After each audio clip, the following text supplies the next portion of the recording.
lobster and sliced tomatoes. Could one possibly conceive of a more ideal marriage, Watson? Romeo and Juliet were clearly mismated by comparison. Oh, Watson, aren't you going to join me?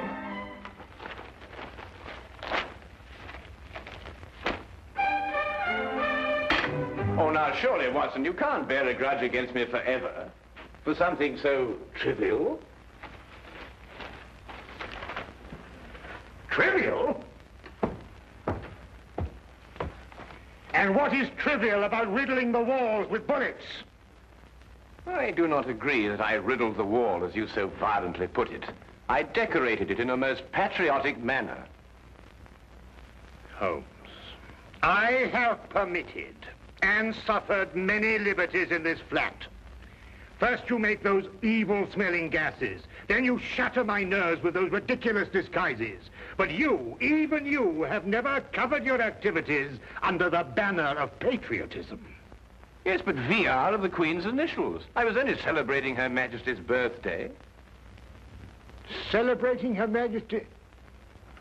Still, that's no excuse. Well, perhaps I was a little overzealous, but you can't very well blame a man for that. Nevertheless... All right, Watson, I solemnly promise never to do it again. Oh. Well... And lobster and tomato for breakfast. You ever heard of that? I must say, it looks jolly good, huh? Do you really mean to say you're going to join me? Yes, please. Oh, come on.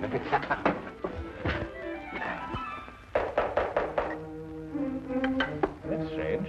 I didn't expect her until noon. She must have caught the midnight train. Oh. You'll meet her in a minute. Oh. Now, I wouldn't want her to feel that she was intruding.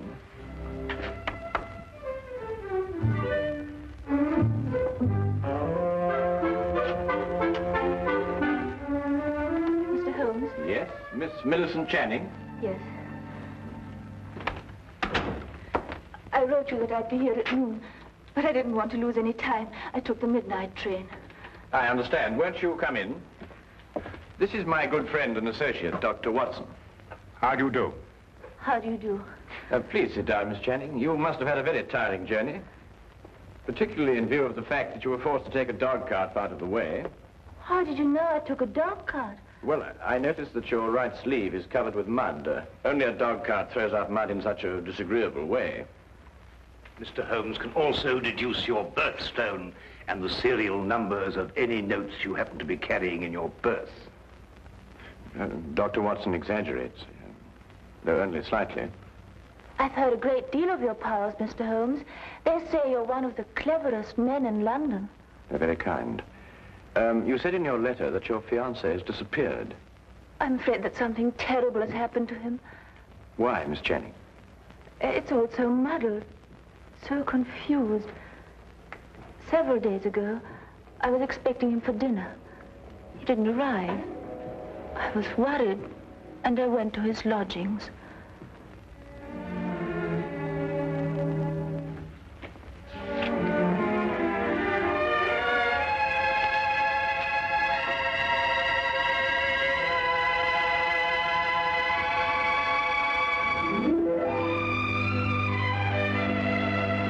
Millicent.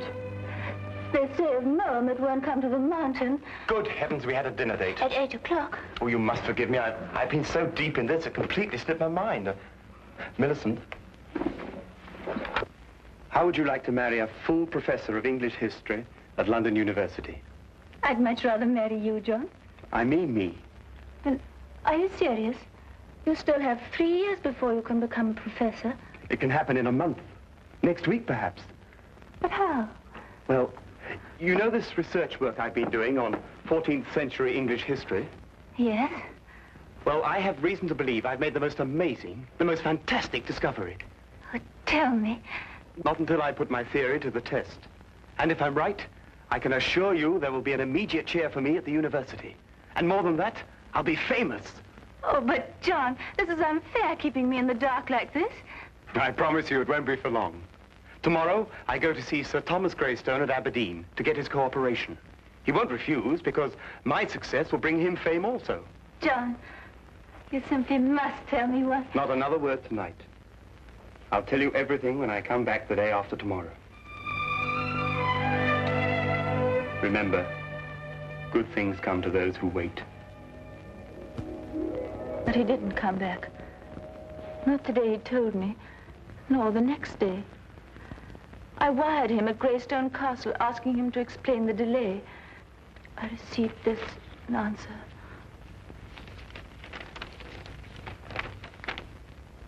John Cartwright, unknown here. Signed, Greystone. I didn't know what to make of it, Mr. Holmes. Finally, I decided to go up to Aberdeen and talk to Sir Thomas Greystone himself. He must have been mistaken.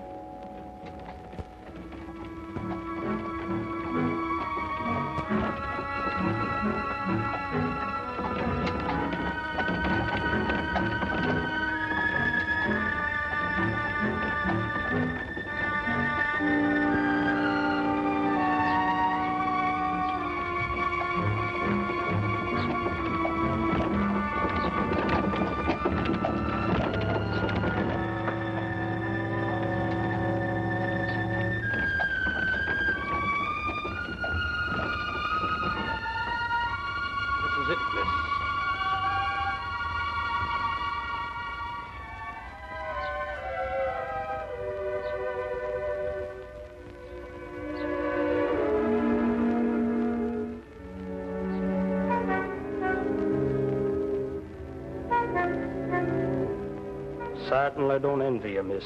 Why? Is something wrong? Let's say something isn't right. Ever since the Greystones came upon hard times, they become a strange, mysterious pair. Hardly anyone ever comes to see them, and those that do don't waste any time there. If I were you, miss, I'd wait until it's light before I went up. I don't have the time to spare. I'm sure I'll be all right. Suit yourself, miss. Get out.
I'd like to see Sir Thomas Greystone, please.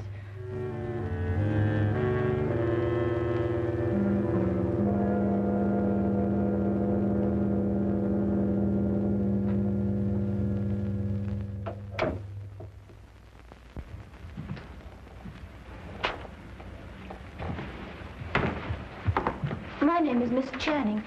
Would you please tell him that... Miss Channing, is it? The lady who sent the telegram? Yes. I hope you don't think me foolish coming here in this way, Sir Thomas. Walter Greystone is my name. Sir Thomas is my father. If you've come to make further inquiries about your Mr. Cartwright, yes, I'd say you were foolish. We've absolutely no knowledge of the gentleman. But I can't understand it. He told me he was coming here to speak to Sir Thomas. About what? About a discovery he made while doing some historical research. He said it was to have brought fame to him and Sir Thomas both. I can assure you, Miss Channing, no one of that nature has been here. No one. But I know he took the 6:10 train on Tuesday. I saw him off. The 6:10 train makes a dozen stops along the way. He could have got off at any one of them. But why? I've no idea, miss. I'm sorry. I'm upset. You see, he's my fiancé. I quite understand, but there's nothing we can do. I'm sorry to have troubled you. One moment, miss. That telegram I sent you cost 2 shillings. I'll thank you to reimburse me. Father! Be quiet. I'm not a charitable institution. Are you Sir Thomas Greystone? I am. You didn't say you were. I didn't say I wasn't. 2 shillings, if you please. Thank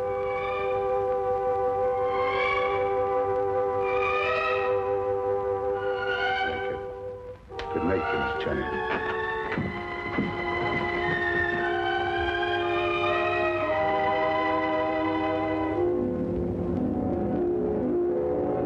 Whatever else I felt about the Greystones, I didn't believe they'd lied to me. Why should they deny they'd seen John? However, as I made my way through the garden, I found this timetable in the bushes. I take it that these notes in the margin are in your fiancé's handwriting, Miss Channing. Yes, Mr. Holmes. They lied. He was there. And for some reason, they're trying to deny it.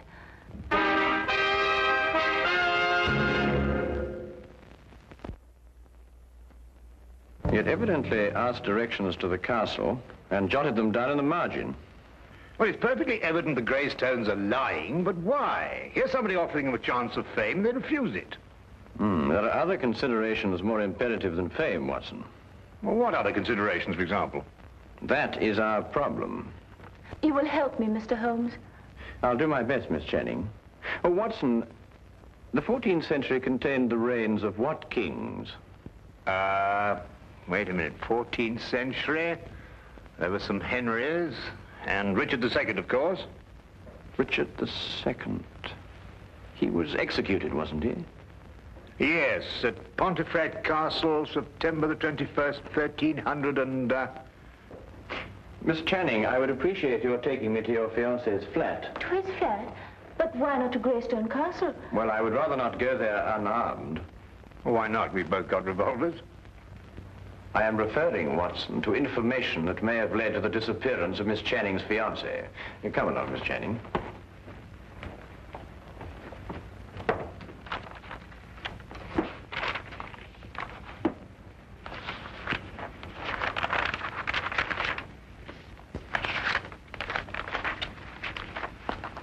Well, I can't find anything there. Perhaps you'd have a look, Watson. Oh, thank you, Miss Channing. Thank you.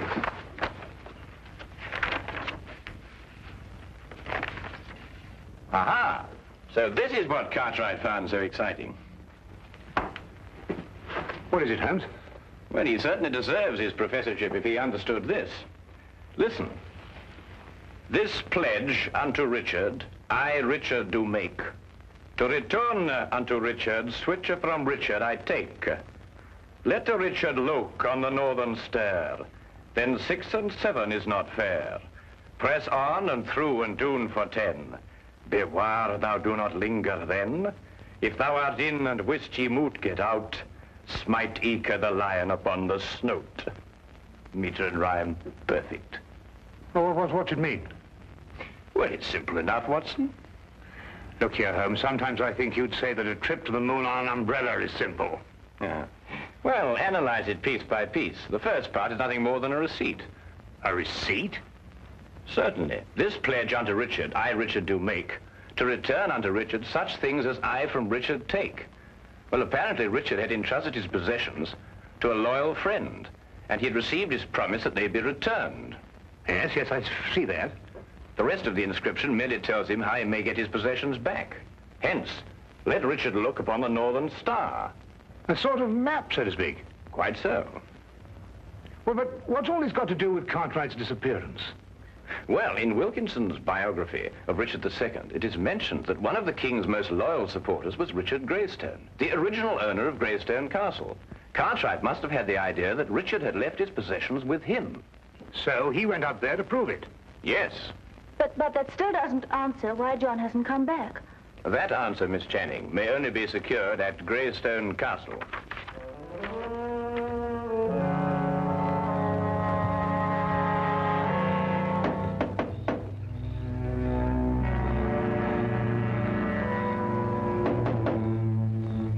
strange. There appears to be no one here.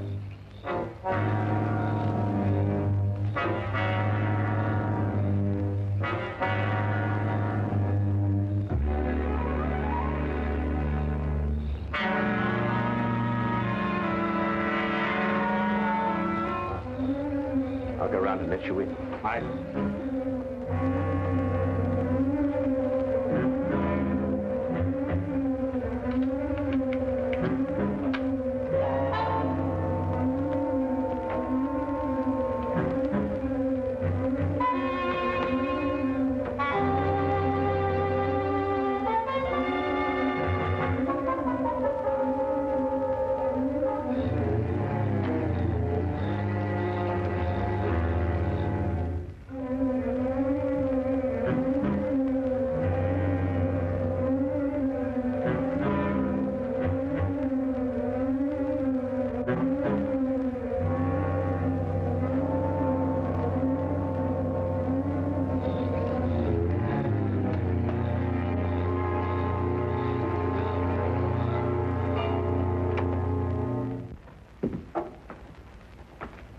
Come along and keep close behind me.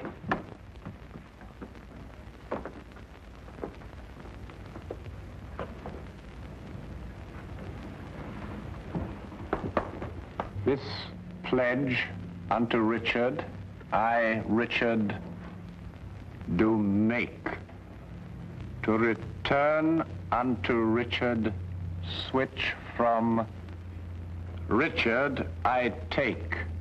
The lower half appears to have been destroyed by fire. Then there's every chance that King Richard's possessions may not yet have been found. No, they haven't. So you brought help, Miss Channing. Where is he?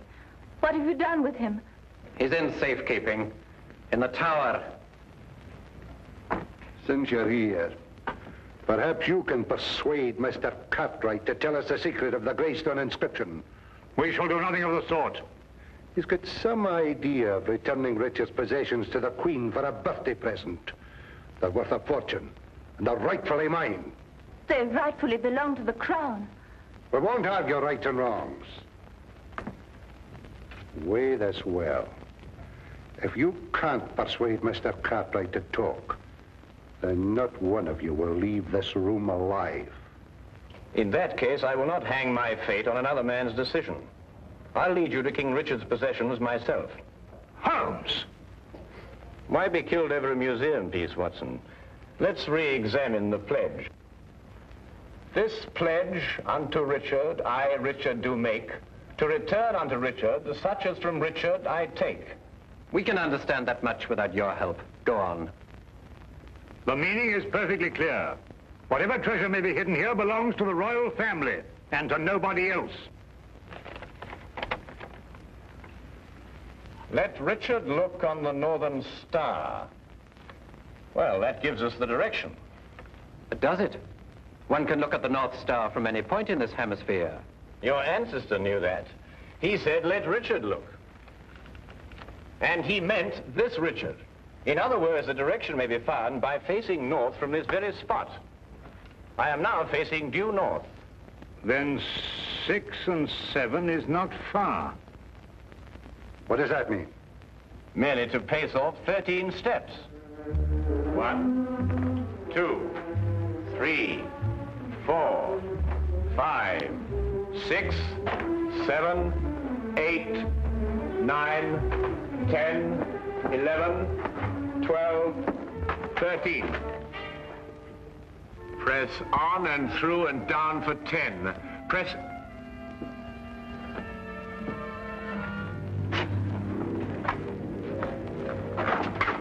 Stairs! Through and down for 10. 1, 2, 3, 4, 5, 6, 7, 8, 9, 10.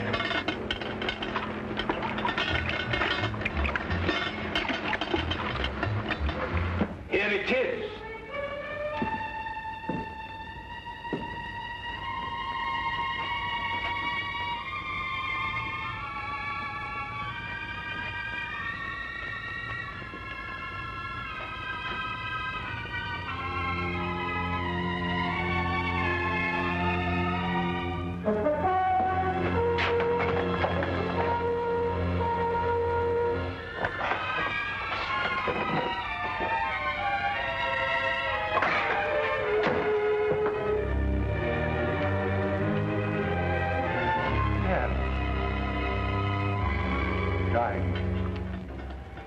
Rubies.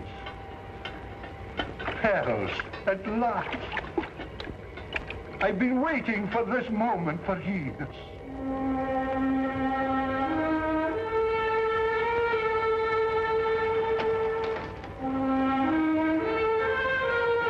Diamonds.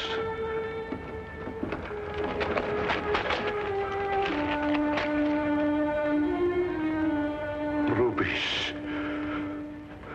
And now, if we may go. I'm afraid I can't let you go. But you promised. You take us for fools, you go straight to the authorities.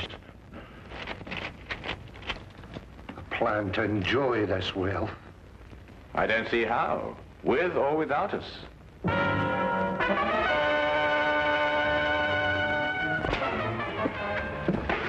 Seems your ancestors arranged for intruders. You knew this? I suspected. Then you must know the way out, otherwise you wouldn't have come in. Tell me at once, man, or I'll shoot you down where you stand. While only I have the secret to the door? Half the jewels. Half the jewels for a way out.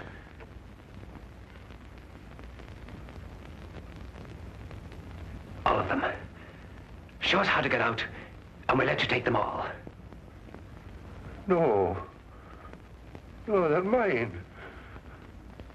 Not one. Not a single gold piece. Are you daft, man?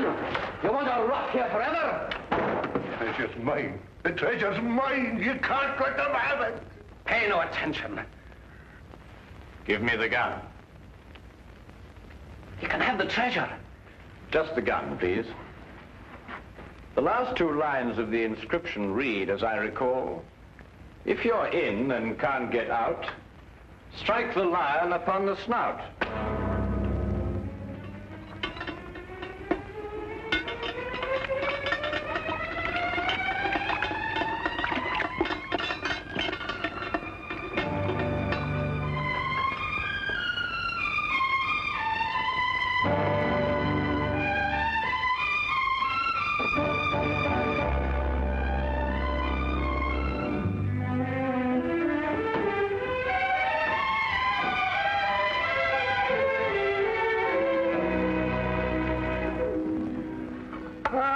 Everything couldn't be better.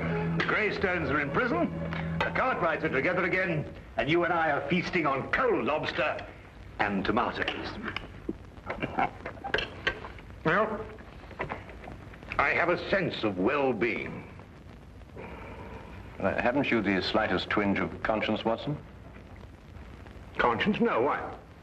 Well, I noticed the gold piece on your watch chain. You filched it from the treasure room. Filched it? Certainly not. I made an application for it from the ministry. Oh, did you? Oh, that was very enterprising of you, Watson. Why don't you do the same thing, Holmes? After all, don't you want a souvenir? I have one. Oh, bad.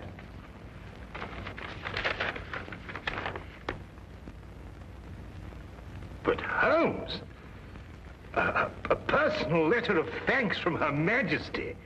Why, Holmes, congratulations. Well done. Oh, thank you, Watson.